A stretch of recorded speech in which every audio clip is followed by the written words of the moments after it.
who goes before a congressional committee and essentially says that she must be paid to have sex. What does that make her? It makes her a slut, right?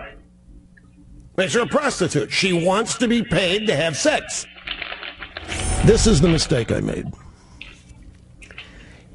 In fighting them on this issue last week, I became like them. I descended to their level when I used those two words to describe Sandra Fluke. And I again sincerely apologize to Ms. Fluke for using those two words to describe her. I do not think she is either of those two words.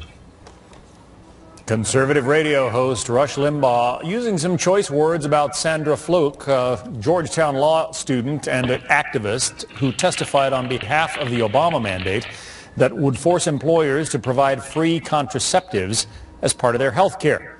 Following all-out attacks from the left and some on the right, Limbaugh apologized for his choice of words a few times. The question, though, the apologies seem to fall on deaf ears, especially in the media. Right. The Rush Limbaugh's apology did not stop the people who are trying to run him off the air. But, you know, oddly enough, John, the silence that I've heard lately is Bill Maher's apology.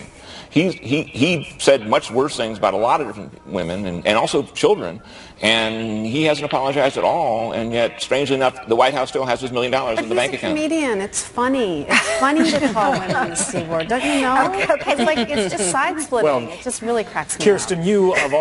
you pointed this out better than perhaps anybody this week. Why don't you tell viewers who might not have seen it what your column was all about? Well, I mean, the idea that the people who are coming out waging this war against Rush Limbaugh, which I completely support, I think what he said was absolutely abhorrent, and there was much more than those two words, actually, that he said. But the same people are just completely ignoring Bill Maher. The president has refused to say anything about, condemn him in any way, while all these Republicans, including John Boehner, have been asked to condemn Rush Limbaugh. The president his PAC has received $1 million from Bill Maher, and yet they're still sort of saying, like, well, we don't have any responsibility. And there was a YouTube, actually, of a couple Democratic women being asked, would you condemn Bill Maher for calling Sarah Palin the C word and another word, and they wouldn't do it. It's just bizarre. Is there a double standard afoot here? Yeah, there's absolutely a double standard. And if you listen to most of the feminists and the people on the left and the media, they don't want to talk about, just because it's a leftist, they don't want to talk about what that leftist says. They want to shift the focus. But I will say this, the White House loves this, and this was their calculus.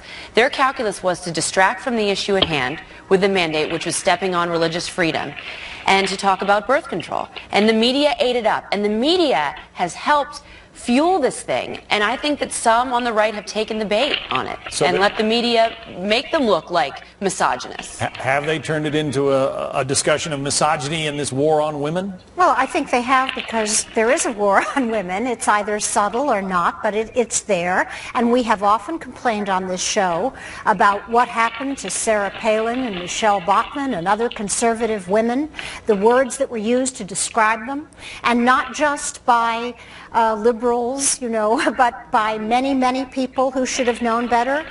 David Letterman, I saw a video that was circulating by something called I guess, Support Honor Elect. I don't know who it is, but she said, you know, the video was quoting Letterman as saying that Sarah Palin was perfecting her slutty flight attendant look. Mm-hmm. And bravo, Kirsten. I think we have to say that you were very brave as a liberal to attack fellow liberals for doing this and engaging in this again and again and again. One word in Bill Maher's defense, and it's hard to defend him, but he did accept Rush Limbaugh's apology. Well, big surprise. And said, he knows that he's going to be forced to apologize at some point. And that it makes liberals look bad.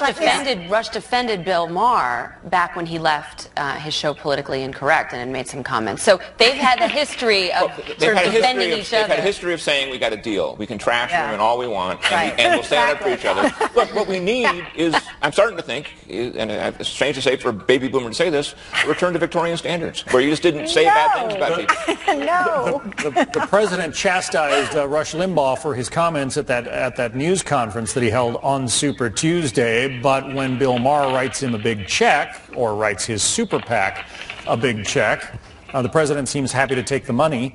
NBC's Andrea Mitchell asked about that.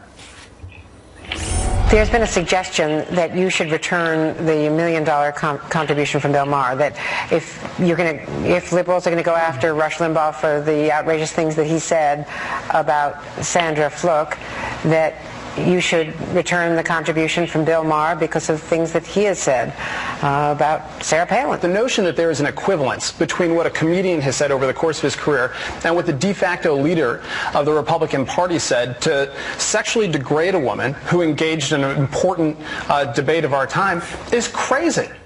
The Democrats like to go to that Rush is the leader of the Republican Party. They do that all the time. Yes. Yeah, the way Fox speaks for the Republican Party. No, Fox does not. And money talks really loudly, and that's why they're shameless in saying, "We'll take the $1 million" and not say anything bad about it, because they want more money from. Well, I'd make it's a little worse than that, actually. I don't think it's even really necessarily about the money. Sure, they want the $1 million, but I really don't think they care. I mean, I think that's what it comes right down to. I mean, they haven't been complaining about it. I think that, Andrew's right. This is about election politics. This is about the war on women. It fits into their narrative, and that's all that matters. I mean, they don't want to talk about the issues at hand. They think for some reason their calculus is this is a winning fight for us. We may have miscalculated in the beginning with the mandate, but Republicans are going to overplay their hand. Because no one's talking about religious freedom anymore. Exactly. We have to take a break. Up next, a big Super Tuesday for Mitt Romney, but was that lost in the news coverage? Real change is finally on the